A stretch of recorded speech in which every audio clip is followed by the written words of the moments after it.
আজকে আমি কলমি শাকের ভাজা করলাম। প্রথম থেকে শেষ পর্যন্ত দেখতে থাকুন। আমি ওই কলমি শাকগুলো বাগান থেকে তুলে নিয়ে এলাম। এরপর আমি ভালো করে একটা একটা করে ঝাড়বো, ঝেড়ে কেটে আমি ধুয়ে নিয়ে রান্নাঘরে চলে যাব। শাকগুলো ধুয়ে নিয়ে চলে এসেছি। এরপর কড়া গ্যাস ধরিয়ে দিয়ে কড়াটা বসিয়ে দিয়েছি। শাকগুলো পরপর দিয়ে দেব।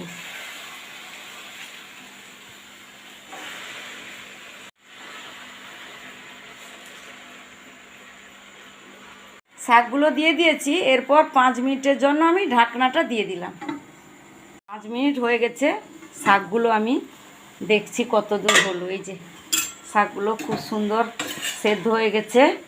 এরপর আমি আবার উপর নিচে একটু করে দিলাম, আর কিন্তু ঢাকনা দেব না। এরপর আমি ঢেলে ফেলবো শাকগুলো। একটু জল পড়েনি কেন বলতো? লবণটা দিইনি না। শাকগুলোতে লবণ দিইনি, কত সুন্দর ঝরঝরে হয়ে গেছে। এইভাবে আমি ঝেড়ে নিচ্ছি শাকগুলো, কত সুন্দর হয়ে গেছে। লবণ দিলে আর বলতে। গ্যাস ধরিয়ে কড়াটা বসিয়ে দিয়েছি। কড়াটা গরম হতে হতে আমি ওই রসুনগুলো ছাড়িয়ে নিয়েছিলাম, একে ভালো করে থেতো করে নেব।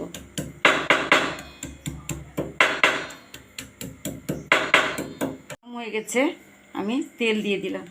এরপর দিয়ে দিয়েছি শুকনো লঙ্কা। এরপর দিয়ে দেব 5 ফোড়ন। এরপর দিয়ে দেব পেঁয়াজ কুচি।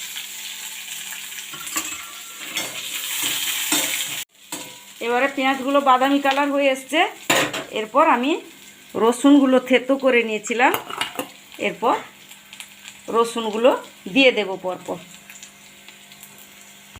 এরপর আমি শাকটা দিয়ে দেব।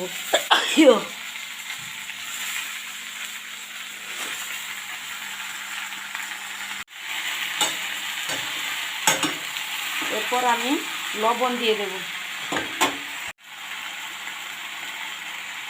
এরপর আমি দিয়ে দেব লবণ।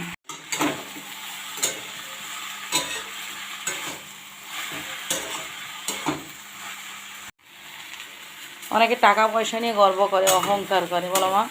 হ্যাঁ, যে আমার টাকা আছে, আমি সবার উপরে। হ্যাঁ, মানে আমি সব কিছু কিনে নিব। হ্যাঁ, টাকা থাকলেই মনে হয়, আসলে তা নয়। টাকা এমন একটা জিনিস, দুদিনে ফাঁকা হয়ে যায়। তখন মানুষ ভাবে। আর বন্ধু বান্ধব তো টাকা না থাকলে সব ফাঁকা, সব ফাঁকা। যখন অভাব ঘরে ঢুকবে তখন ওই জানলা দিয়ে পালিয়ে যাবে। সব বন্ধু বান্ধব, আত্মীয় স্বজন, প্রেমিক প্রেমিকা সবাই জানালা দিয়ে ফুরুত ফুরুত করে উড়ে পালাবে। টাকা থাকলে প্রচুর বন্ধু বান্ধব থেকে যে জুটে আসবে, সে খুঁজে পাওয়া যাবে। মনে হবে যে কাকে ফ্রেন্ড লিস্টে রাখবো আর কাকে বাদ দেবো, ছেড়ে দেবো। আর একটা সময় যারা বলে যে সারা জীবন পাশে থাকবো, সারা জীবন ভালোবাসবো, কেউ বন্ধুরা তখন থাকে না পাশে, তাই না মা? কেউ তখন থাকে না। বিপদে পড়লেই মানুষ চেনা যায়। হ্যাঁ, সেই তো।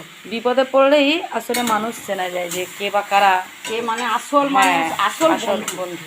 বন্ধুটা কে বিপদের দিনেই চেনা যায়। বিপদ না পড়লে কেউ বুঝতে পারবে না। সুখের সময় কত বন্ধু বান্ধব, হ্যাঁ, তখন বোঝা যাবে যে এরা খুব আপনজন। কিন্তু যখন দুঃখ দিন আসবে না, তখন মনে করবে দূর, আমরা চাবো না। কাউকে কথা বলতে বলতে তোমার শাক ভাজাও হয়ে গেল। এরপর আমি নামিয়ে নেব শাক ভাজাটা।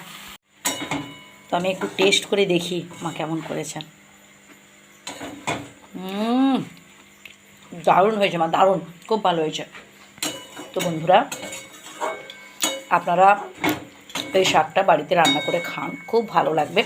আর এই শাক মুড়ি, পান্তা, আপনার হচ্ছে মানে সবেতেই এটা ভালো লাগবে খেতে। এর একটা অন্যরকম স্বাদ আছে। আর তাছাড়া এতে খুব কম ওষুধ কিছুই নেই। হ্যাঁ, খুব কম তেল মশলায় এই রান্নাটা করা হয়। মা তো করেই দেখালেন। বেশি তেল মশলা এটা সব জায়গাতেও পাওয়া যায়, বলো? হ্যাঁ, গ্রামে গঞ্জে শহরে সব জায়গাতেই আপনারা পাবেন। আপনারা বাজার থেকে কিনে এনে খান। শাকে ভিটামিনও আছে। হ্যাঁ, সবাই ভালো থাকবেন, সুস্থ থাকবেন। টাটা।